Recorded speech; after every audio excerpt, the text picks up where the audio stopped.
نحمده ونصلي ونسلم على رسوله الكريم اما بعد فاعوذ بالله من الشيطان الرجيم بسم الله الرحمن الرحيم واما الجدار فكان لغلامين يتيمين في المدينة وكان تحته كنز لهما وكان أبوهما صالحا فأراد ربك أن يبلغا أشدهما ويستخرجا كنزهما رحمة من ربك وما فعلته عن أمري ذلك تأويل ما لم تستطع عليه الصبر۔ اور بہرحال دیوار کا جہاں تک تعلق ہے تو وہ شہر کے دو یتیم لڑکوں کی تھی، اور اس دیوار کے نیچے ان دونوں کا خزانہ تھا اور ان کا باپ نیک آدمی تھا۔ تو آپ کے رب نے چاہا کہ وہ دونوں اپنی جوانی کو پہنچیں اور اپنا خزانہ نکالیں۔ یہ سب آپ کے رب کی رحمت سے ہے، اور یہ سب کچھ میں نے اپنے حکم سے نہیں کیا۔ یہ ان باتوں کا اصل مطلب ہے کہ جس پر آپ صبر نہ کر سکے۔ حضرت خضر علیہ السلام نے اپنے تیسرے فعل یعنی جو دیوار کو سیدھا کیا تھا، اور حضرت موسیٰ علیہ السلام نے کہا تھا کہ اگر آپ چاہتے تو ان سے مہمان نوازی انہوں نے ہماری نہیں کی تھی، اس دیوار کو سیدھا کرنے پر ان سے کچھ معاوضہ لے لیتے۔ تو اس کی حکمت بیان کرتے ہوئے آپ نے فرمایا کہ بہرحال دیوار کا جہاں تک تعلق ہے تو وہ شہر کے دو یتیم لڑکوں کی تھی کہ جن کے نام اسرم اور سریم تھے، اور اس دیوار کے نیچے ان دونوں کا خزانہ تھا۔ کیوں؟ فرمایا کہ ان کا باپ جو تھا وہ نیک تھا، تو آپ کے رب نے چاہا کہ وہ دونوں بچے اپنی جوانی کو پہنچیں اور ان کی عقل کامل ہو جائے اور وہ قوی اور توانا ہو جائیں، تو اپنا خزانہ اپنے باپ کا جو دفن کیا ہوا زمین میں ہے اس دیوار کے نیچے، وہاں سے وہ خزانہ نکال لیں۔ اور پھر حضرت خضر علیہ السلام نے حضرت موسیٰ علیہ السلام سے کہا کہ یہ سب آپ کے رب کی رحمت سے ہے، اور یہ جو تینوں کام میں نے جو کیے تھے کہ میں نے تختہ اکھیڑ دیا تھا، لڑکے کو قتل کر دیا تھا، دیوار کو سیدھا کر دیا تھا، فرمایا کہ یہ سارے کام میں نے اپنی مرضی سے نہ کیے تھے بلکہ اللہ کے حکم سے کیے تھے۔ یہ ان باتوں کا اصل مطلب ہے کہ جن پر آپ صبر نہ کر سکے۔ تو یہاں سے علماء فرماتے ہیں کہ اس آیت کریمہ سے یہ معلوم ہوا کہ یتیموں کے ساتھ نیکی کرنی چاہیے اور ان کے ساتھ ایسا معاملہ کرنا چاہیے کہ جن میں ان کا بھلا ہو۔ حضرت خضر علیہ السلام نے ان یتیموں کے مال کی کس طرح حفاظت فرمائی۔ احادیث میں یتیم کے ساتھ نیکی کرنے کی بہت زیادہ فضیلتیں بیان کی گئیں اور بہت اس کا اجر و ثواب بیان کیا گیا۔ چنانچہ حضرت عبداللہ بن عباس رضی اللہ عنہما سے روایت ہے کہ اللہ کے محبوب علیہ السلام نے ارشاد فرمایا کہ مسلمانوں میں سے جو شخص کسی یتیم کے کھانے پینے کی کفالت کرے تو اللہ رب العالمین فرمایا اسے جنت میں داخل کرے گا، مگر یہ کہ وہ کوئی ایسا گناہ کرے تو فرمایا کہ جس کی بخشش نہ ہو، یعنی ایسا کوئی گناہ نہ کرے کہ جس کی بخشش نہ ہو، تو اللہ رب العالمین یتیم کے ساتھ حسن سلوک کرنے کی وجہ سے ایسے شخص کو ضرور جنت میں داخل کرے گا۔ اور حضرت عبداللہ بن عمر رضی اللہ عنہما سے روایت ہے کہ اللہ کے محبوب علیہ السلام نے ارشاد فرمایا کہ اللہ کے نزدیک سب سے پسندیدہ گھر وہ ہے کہ جس میں کوئی یتیم ہو اور اس گھر میں اس یتیم کی عزت کی جاتی ہو۔ اللہ کو وہ گھر بڑا پسند ہے۔ ترمذی شریف کی حدیث پاک میں ہمیں یہ پتہ چلتا ہے کہ اس دیوار کے نیچے خزانے میں کیا تھا، تو حدیث مبارکہ میں آتا ہے کہ اس خزانے میں سونا اور چاندی تھا کہ جو ان کے والد نے اپنے بچوں کے لیے دفن کیا تھا۔ حضرت عبداللہ بن عباس رضی اللہ عنہما فرماتے ہیں کہ اس خزانے میں سونے کی ایک تختی بھی تھی، اور اس میں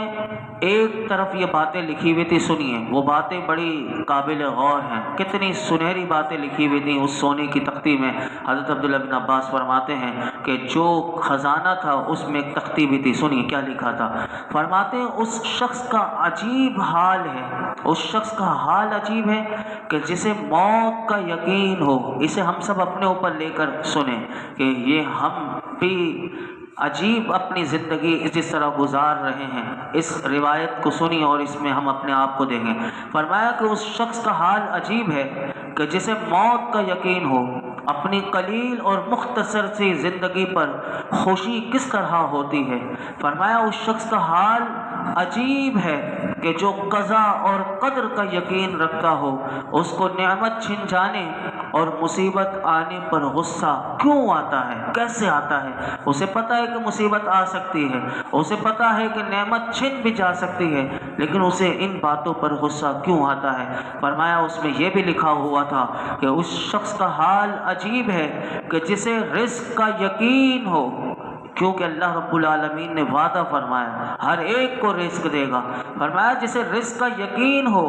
وہ کیوں اسے حاصل کرنے میں مشقت میں پڑتا ہے۔ اس شخص کا حال عجیب ہے کہ جسے حساب کا یقین ہو، کیوں ہم سب کو حساب دینا ہے۔ فرمایا پھر وہ اپنے حساب سے کیسے غافل رہتا ہے اور وہ دنیا کا مال و متاع بس زیادہ کرنے میں کیوں مشغول ہوتا ہے۔ فرمایا اس میں یہ بھی لکھا ہوا تھا کہ اس شخص کا حال عجیب ہے کہ جسے دنیا کے زوال اور تغیر کا یقین ہو، وہ اس پر کیسے مطمئن ہے۔ اور اس کے ساتھ یہ لکھا ہوا تھا کہ لا الہ الا اللہ محمد رسول اللہ، اور دوسری جانب اس تختی پر لکھا تھا کہ میں اللہ ہوں، میرے سوا کوئی معبود نہیں، میں یکتا ہوں، میرا کوئی شریک نہیں، میں نے خیر و شر کو پیدا کیا تو اس کے لیے خوشی ہے کہ جسے میں نے خیر کے لیے پیدا کیا اور اس کے ہاتھوں پر خیر کو جاری کیا، اس کے لیے تباہی ہے کہ جسے میں نے شر کے لیے پیدا کیا اور اس کے ہاتھوں پر شر کو جاری کیا۔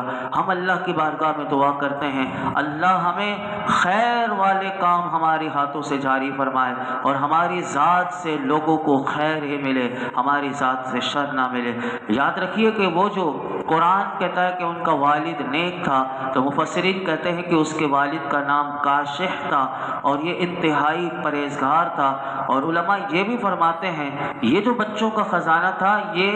ان کے دادا ہوتے تھے، یعنی پردادا۔ فرماتے ہیں 8ویں یا 10ویں پشت میں ان کا یہ باپ تھا، یعنی جو کیونکہ ایک سلسلہ چلتا ہوا آتا ہے، لیکن وہ 8ویں یا 10ویں پشت کا باپ نیک ہو تو نیچے تک وہ فائدہ پہنچتا ہے نیکی کا۔ تو یہاں سے علماء نے ایک اور بات نکالی کہ باپ اگر متقی ہو، باپ اگر پرہیزگار ہو تو اس کے نتیجے میں اولاد، اس کی اولاد در اولاد کو دنیا میں اللہ فائدہ دیتا ہے۔ جیسا کہ حضرت عبداللہ بن عباس رضی اللہ عنہما روایت کرتے ہیں، اللہ کے محبوب علیہ الصلوۃ والسلام نے ارشاد فرمایا کہ بے شک اللہ رب العالمین آدمی کے نیک ہونے کی وجہ سے اس کی اولاد در اولاد کی بہتری فرما دیتا ہے اور اس کی نسل اور اس کے ہمسایوں میں اس کی رعایت فرما دیتا ہے۔ اللہ تعالیٰ کی طرف سے پردہ پوشی اور امان میں رہتے ہیں۔ اور حضرت محمد بن منقدر رحمت اللہ علیہ نے فرمایا کہ اللہ رب العالمین بندے کی نیکی کی، فرمایا کہ بندے کی نیکی سے اس کی اولاد کو، اس کی اولاد کو اور اس کی اولاد کو اور اس کے کنبے والوں، اور فرمایا اس کے سارے محلے والوں کی اللہ حفاظت فرماتا ہے۔ یہ ہے نیکی کی برکت کہ اولاد در اولاد، اولاد در اولاد ان کو فائدہ پہنچتا ہے۔ اور اس کا ثبوت کہاں سے ملا؟ یہ تو حدیث مبارکہ سے اور قرآن سے بھی ملتا ہے کہ اگر والدین نیک ہوں، باپ نیک ہو تو آخرت میں بھی فائدہ ہوگا۔ کیسے ہوگا؟ قرآن میں سورہ طور 27واں پارہ ہے، اس میں اللہ رب العالمین نے ارشاد فرمایا کہ باپ اگر پرہیزگار ہو تو آخرت میں بھی فائدہ پہنچے گا۔ کیسے پہنچے گا؟ سنی آیت، فرمایا والذین آمنوا واتبعتهم ذريتهم بإيمان الحقنا بهم ذريتهم وما ألتناهم من عملهم من شيء۔ فرمایا جو لوگ ایمان لائے اور ان کی جس کی اولاد نے ان ایمان کے ساتھ ان کی پیروی کی تو ہم ان کی اولاد کو ان کے ساتھ ملا دیں گے اور ان والدین کے عمل میں کچھ کمی نہ کریں گے۔ اور اس پر دو حدیث مبارکہ بھی دلالت کرتی ہیں کہ حضرت عبداللہ بن عباس رضی اللہ عنہ روایت کرتے ہیں کہ رسول اللہ صلی اللہ علیہ وسلم نے ارشاد فرمایا کہ بے شک اللہ رب العالمین مومن کی ذریت کو، یعنی جو اس کی پشت میں ہے، جو اس کی اولاد ہے، فرمایا مومن کی ذریت کو اس کے درجے میں اس کے پاس اٹھا لے گا، اگرچہ وہ عمل میں اس سے کم ہو لیکن کیوں ان کے ساتھ اٹھائے گا؟ تو فرمایا تاکہ ان کی آنکھیں ٹھنڈی ہو جائیں، یعنی ان کی والدین کو اللہ کل قیامت کے دن بھی آنکھوں کی ٹھنڈک عطا کرے گا۔ اور ایک اور حدیث پاک یہ بھی حضرت عبداللہ بن عباس روایت کرتے ہیں کہ اللہ کے محبوب علیہ الصلوۃ والسلام نے ارشاد فرمایا کہ جب آدمی جنت میں جائے گا تو اپنے ماں باپ، بیوی، اولاد کے بارے میں پوچھے گا کہ میرے ماں باپ، میری بیوی، میری اولاد کہاں ہیں؟ تو ارشاد ہوگا کہ وہ تیرے درجے کو، عمل کو نہ پہنچے، جیسے تو عمل کیا کرتا تھا لیکن وہ ایسے اس درجے میں نہ پہنچے۔ تو پھر وہ عرض کرے گا، اللہ کے محبوب علیہ الصلوۃ والسلام ارشاد فرماتے ہیں، اے میرے رب، میں نے اپنے لیے اور ان سب کے نفع کے لیے اعمال کیے تھے، اس پر حکم ہوگا کہ ان سب کو اس کے ساتھ ملا دیا جائے۔ یعنی ہم یہاں سے حدیث پاک سے یہ پتہ چلا کہ بندہ جب عمل کرے تو یہ بھی اللہ نیت کر لے کہ میرے عمل سے اللہ میری اولاد کو، میرے والدین کو بھی فائدہ پہنچائے۔ تو یہاں سے یہ بات پتہ چلا، تو قیامت کے دن اللہ رب العالمین ان کے ساتھ ان کو ملا دے گا۔ ان تمام روایتوں کو سامنے رکھتے ہوئے پھر اعلیٰ حضرت امام احمد رضا خان فاضل بریلوی نور اللہ مرکزہ اب جو بات کہتے ہیں وہ غور سے سنیے۔ آپ فرماتے ہیں جب عام صالحین، یعنی یہ نیک ہیں صرف، لیکن یہ صالحین ہیں، ان کے تقوی و پرہیزگاری ان کی نسل اور ان کی اولاد کو دین و دنیا میں، آخرت میں نفع دیتی ہے، تو پھر جو بات کہتے ہیں آپ سنیے کہ صدیق، فاروق، عثمان، علی، جعفر، عباس، انصار کرام رضی اللہ تعالی عنہم، ان کی صلاح کا کیا کہنا، یعنی ان کے نیک ہونے کا کیا کہنا، کہ جن کی اولاد میں شیخ، صدیقی، فاروقی، عثمانی، علوی، جعفری، عباسی، انصری ہیں، یہ کیوں نہ اپنے نسب کریم سے دین و دنیا اور آخرت میں نفع پائیں گے؟ پھر اللہ اکبر اعلیٰ حضرت کہتے ہیں، اور پھر ان سے بڑھ کر اولیاء، سادات کرام، ان کی اولاد امجاد اور حضرت خاتون جنت بطول زہرا کہ حضور پر نور سید العالمین سید المرسلین کے بیٹے ہیں، اور ان کی شان تو عرفہ و اعلیٰ بلند ہے۔ تو یہ وہ باتیں تھیں کہ یہاں سے پتہ چلا کہ ان کی اولادوں کو بھی فائدہ پہنچے گا۔ اور پھر قرآن کی اس آیت میں فرمایا ذالک تأویل ما، یہ ان باتوں کا اصل مطلب ہے، یعنی حضرت خضر علیہ السلام نے حضرت موسیٰ علیہ السلام سے کہا کہ یہ وہ تمام باتوں کا اصل مطلب تھا کہ جو میں نے آپ کے سامنے رکھ دیا۔ تو اس پر علامہ عبداللہ بن احمد نصفی رحمۃ اللہ علیہ اس سے ایک بات بتاتے ہیں کہ یہ سارے واقعے کو لوگ دلیل بناتے ہیں۔ ہمارے فرقے میں جو بد مذہب اور گمراہ فرقے ہیں، یہ پورے واقعے کو لیتے ہوئے ایک غلط عقیدہ لوگوں کو دیتے ہیں، اور وہ غلط عقیدہ کیا ہے؟ وہ یہ ہے کہ اس آیت کی وجہ سے ولی کو نبی پر فضیلت دیتے ہیں، اور وہ ولی کو نبی پر فضیلت دے کر گمراہ ہو گئے۔ اور یاد رکھیے گا کہ ولی کو نبی پر فضیلت دینا یہ کفر جلی ہے، یعنی واضح کفر ہے۔ اگر کسی نے یہ کہہ دیا کہ ولی افضل ہے نبی سے تو یہ کفر ہو جائے گا اور وہ دائرہ اسلام سے نکل جائے گا۔ اور وہ کیا کہتے ہیں اس پورے واقعے کو دلیل بناتے ہوئے کہ دیکھو کہ حضرت موسیٰ علیہ السلام نبی ہیں اور حضرت خضر جو ہیں وہ ولی ہیں۔ اللہ نے نبی کو ولی کے پاس بھیجا تھا علم حاصل کرنے کے لیے، تو اس کا جواب یہ دیا گیا کہ حضرت خضر علیہ السلام نبی ہیں اور وہ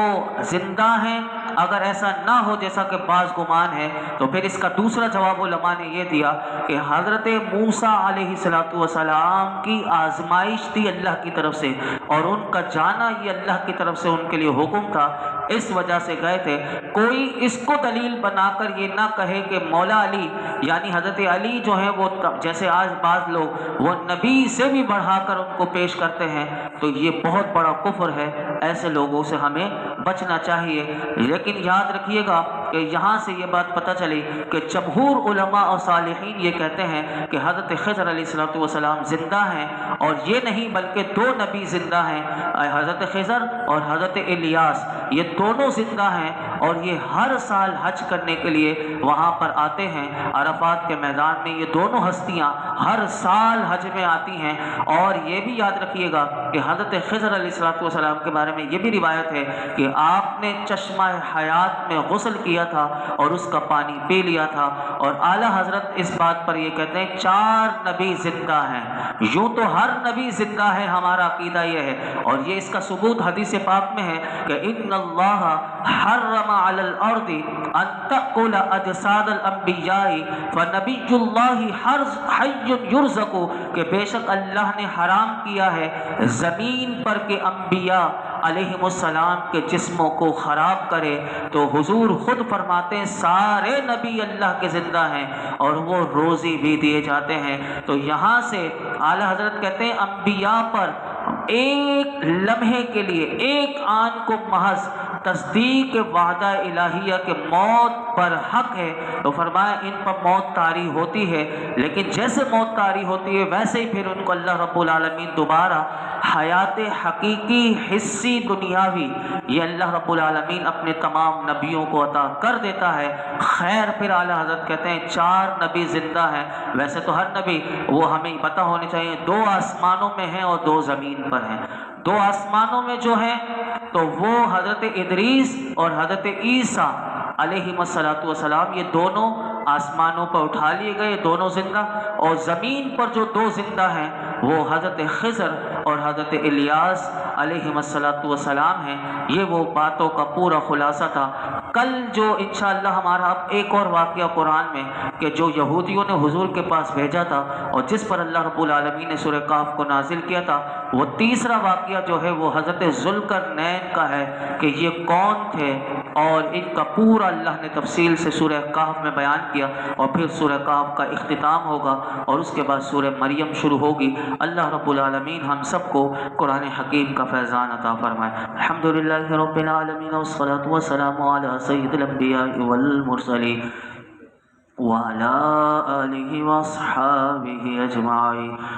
یا رب العالمین ہمارے تمام صغیرہ کبیرہ گناہوں کو معاف فرما، یا اللہ ہماری بے حساب مغفرت فرما، میرے مولا ہمارے والدین کی مغفرت فرما، میرے آقا کی تمام امت کی مغفرت فرما۔ یا رب العالمین تو کتنا کرم کرنے والا، فضل فرمانے والا کہ اگر کسی کا والد بھی نیک ہو تو میرے مولا آج ہم نے قرآن میں سنا کہ ان کی نسلوں کو بھی تو مولا کریم دنیا اور آخرت میں ان پر کرم فرماتا ہے، فضل فرماتا ہے۔ میرے مولا ہمیں حقیقی نیک بنا دے، اللہ ہمیں حقیقی نیک بنا دے، ہر قسم کی بناوٹ ریاکاری ہم سے دور فرما دے۔ اللہ ہمیں اخلاص کے ساتھ مولائی کریم اعمال صالحہ کی توفیق عطا فرما، تیری رضا کے لیے ہر کام کرنے کی توفیق عطا فرما۔ میرے مولا اپنا فضل و کرم عطا کر دے، ہماری جھولیوں کو بھر دے، ہمارے نصیبوں کو اچھا کر دے، مرتے دم تک ہمیں سعادت مند رکھ، سعادت مندوں کے زمروں میں اٹھا، سعادت مند رہتے ہوئے ہمیں موت نصیب فرما، ہمیں ایمان کامل کے ساتھ، ایمان کی سلامتی کے ساتھ، عافیت کے ساتھ ہمارا خاتمہ بالخیر فرما۔ اللہ تو ہم سے راضی ہو جا۔ آج تک جتنی دعائیں کی ہیں آئندہ کریں گے سب دعاؤں کو قبول فرما۔ یہ جتنے حاضرین موجود ہیں درس قرآن کی برکت سے سب کی جھولیوں کو دامنوں کو مرادوں سے بھر دے۔ وصلی اللہ تعالی